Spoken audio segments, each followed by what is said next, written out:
Lanjutan Polda Metro Jaya Fadil Imran terhadap kasus Brigadir J ini. Secara kejadiannya ada di wilayah hukum Polda Metro Jaya. Saya konfirmasi bahwa dari hasil pemeriksaan saksi yang kita dampingi, memang ada bukti berupa dokumen elektronik yang dipersesuaikan dengan keterangannya, ya saksi ini yang mengatakan bahwa ada kaitannya dengan tata kelola sabu-sabu, ada konten wanita yang ada konten tata kelola sabu-sabu, ada konten tata kelola judi, ada konten apa namanya tadi itu bisnis-bisnis lainnya. Kita ini sudah tidak jadi negara hukum. Kita ini nggak ada lagi negara hukum. Ini negara preman semua. Sebentar lagi ini kita saling makan, saling bunuh. Yang ketawa hari ini karena belum jadi korban saja. Sebentar lagi Anda jadi korban. Dan itu sebetulnya tidak tepat ditangani oleh Polda Metro Jaya karena kita lihat itu juga kalian-kalian juga yang memposting bahwa Kadipropam main teletabis dengan Kapolda Metro Jaya itu peluk-pelukan sambil nangis-nangisan. Jadi kami ragukan juga objektivitasnya. Ini yang menjadi catatan saya bahwa di dalam kepolisian diduga terdapat geng mafia yang memiliki kekuasaan yang cukup besar atas kewenangan yang diberikan, tetapi kemudian wewenang tersebut disalahgunakan. Harusnya Fadil Imran paling tidak ya orang yang harus bertanggung jawab. Kuasa hukum Brigadir J tunjukkan chat WA Brigadir J dan Bu PC yang jahat itu Bapak. Kuasa hukum Brigadir J tunjukkan chat kliennya dengan Putri Candrawati. Komarudin Simanjuntak menyebutkan hubungan Bu PC dengan Brigadir J baik-baik saja. Bukti tersebut berupa capture chat antara Putri Candrawati dan adik Brigadir J yang ia tunjukkan dalam acara Kabar Petang TV One pada Senin 15 Agustus 2022. Sang pengacara menyatakan sosok yang jahat kepada Brigadir J sebenarnya hanya mantan Kadipropam Polri, Irjen Verdi Sambo, yang merupakan suami dari PC. Dikutip dari Tribun Wow dari YouTube One News, pernyataan ini disampaikan oleh Komarudin dalam acara Kabar Petang TV One, Senin 15 Agustus 2022. Dalam acara tersebut, Komarudin awalnya menjelaskan bahwa hubungan antara Putri bersama Brigadir J dan adik Yosua baik-baik saja. Komarudin kemudian mengeluarkan pasalnya dan menunjukkan foto percakapan WhatsApp yang ia sebut bukti hubungan baik antara Brigadir J dengan Putri. Kendati demikian, Komarudin tak menampik bahwa tingkah Putri yang membuat skenario drama memang membuat jengkel. Sebelumnya pihak Bareskrim Mabes Polri telah menghentikan penyidikan atas dugaan pelecehan terhadap Putri. Dilansir tribunwow.com, laporan yang ditudingkan pada mendiang Brigadir J itu terbukti palsu. Direktur Tindak Pidana Umum Bareskrim Polri, Brigjen Pol Andi Rianjajadi, menyatakan pihaknya sama sekali tidak menemukan adanya tindak pidana terkait, sehingga bisa dipastikan bahwa tidak terjadi tindak pidana pelecehan di Kompleks Polri Duren 3 Jakarta Selatan pada Jumat 8 Juli 2022. Selain itu, laporan dugaan percobaan pembunuhan oleh Brigadir J terhadap Putri juga dinyatakan tidak terjadi. Dua laporan ini berkaitan dengan kasus pembunuhan berencana yang dilakukan oleh Verdi Sambo terhadap Brigadir J. Dengan terungkapnya skenario rekayasa ex-Kadipropam Polri tersebut, maka otomatis mematahkan laporan Putri.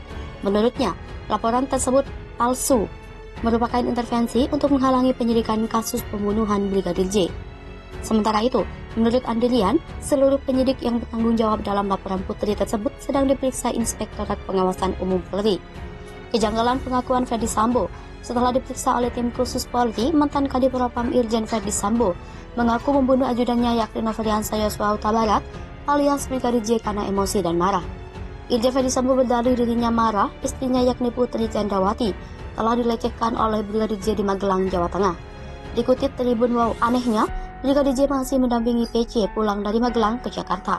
Keanehan ini disorot oleh kuasa hukum Brigadir J, yakni Komarudin Simanjuntak dalam acara 2 Sisi TV One. Komarudin meragukan kemampuan Irjen Sambo sebagai seorang Kadipropam yang tidak mengerti bahwa kejadian kejahatan harus dilaporkan di daerah tersebut. Komarudin lalu merasa aneh Brigadir J masih dibiarkan mendampingi PC pulang ke Jakarta, padahal dituduh telah melakukan pelecehan di Magelang.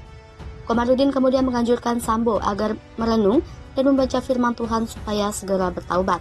Dikutip dari Tribun Wow dari Tribun News, Komarudin mengungkit dugaan motif bahwa kliennya sebenarnya dibunuh gara-gara membocorkan rahasia Irjen Verdi Sambo kepada istri sang jenderal yakni PC.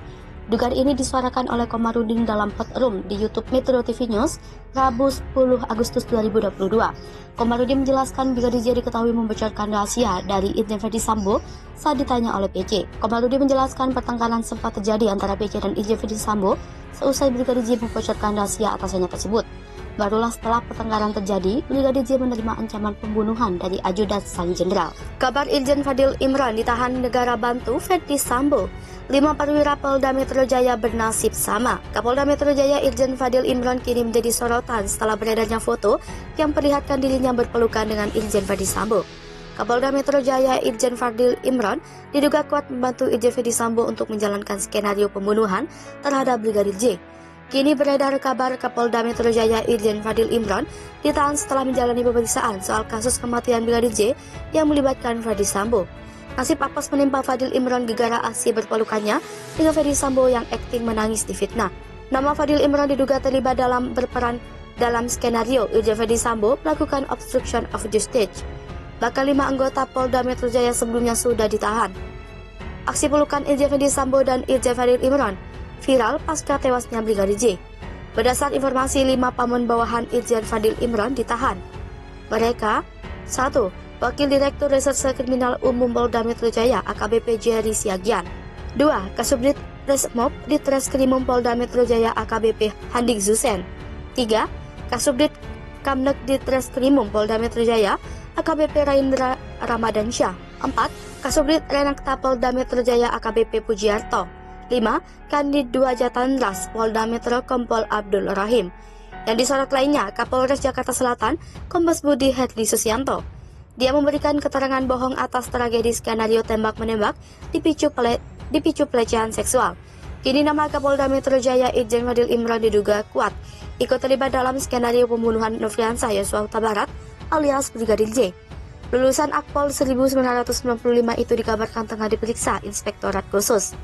Itsus merupakan tim bentukan Kapolri Jenderal Listio Sigit Prabowo untuk memeriksa oknum polisi yang diduga melanggar etik dengan menghambat penyidikan kasus pembunuhan Brigadir J. Kini sudah ada 63 polisi yang diperiksa Itsus dan 35 diantaranya dinyatakan melanggar kode etik karena merusak tempat kejadian perkara dan barang bukti. Sementara beberapa pekan sebelumnya, pengamat hukum sudah menyebut nama Irjen Fadil Imran sebagai salah satu orang yang harus bertanggung jawab atas perusakan TKP pembunuhan Brigadir J.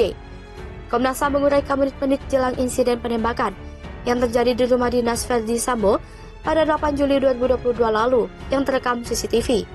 Diketahui, TKP pembunuhan Brigadir J berada di wilayah hukum Polda Metro Jaya, tepatnya di rumah dinas ex Kadif Propam Irjen Ferdi Sambo di Kompleks Polri Duren 3 Pancoran, Jakarta Selatan pada Jumat 8 Juli 2022. Kadif Humas Mabes Polri, Irjen Dedy Prasetyo enggan menjawab kabar pemeriksaan Kapolda Metro Jaya. Menurutnya, tim sedang fokus melengkapi berkas perkara kematian Brigadir J agar segera dikirim kejaksaan. Sementara, kabar terbaru, tim Inspektorat Khusus Polri telah memeriksa 63 polisi. Sebanyak 35 diantaranya dinyatakan melanggar kode etik dengan merusak TKP dan barang bukti, serta menghambat proses penyidikan. Dedy juga mengatakan beberapa personil yang diduga menjadi pelanggar terkait kasus ini berada di tempat yang berbeda-beda. Selanjutnya, katanya, personil yang diduga menjadi pelanggar ini akan diperiksa apakah melakukan pelanggaran kode etik atau adanya obstruction of justice.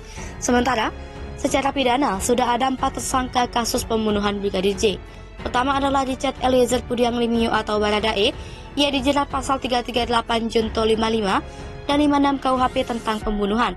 Sementara, 3 lainnya adalah Bribka Ricky Rizal, Kuat Maruf dan Ferdi Sambo sendiri. Ketiganya dijerat pasal 340 subsidiar 338, Junto 55, dan 56 KUHP tentang pembunuhan berencana. Pakar hukum bicara. Pengamat hukum yang diduga Direktur Eksekutif Amnesty International Indonesia, Usman Hamid, pernah berbicara bahwa awal mula runyamnya kasus Brigadir J adalah sejak ditangani Polres Metro Jakarta Selatan.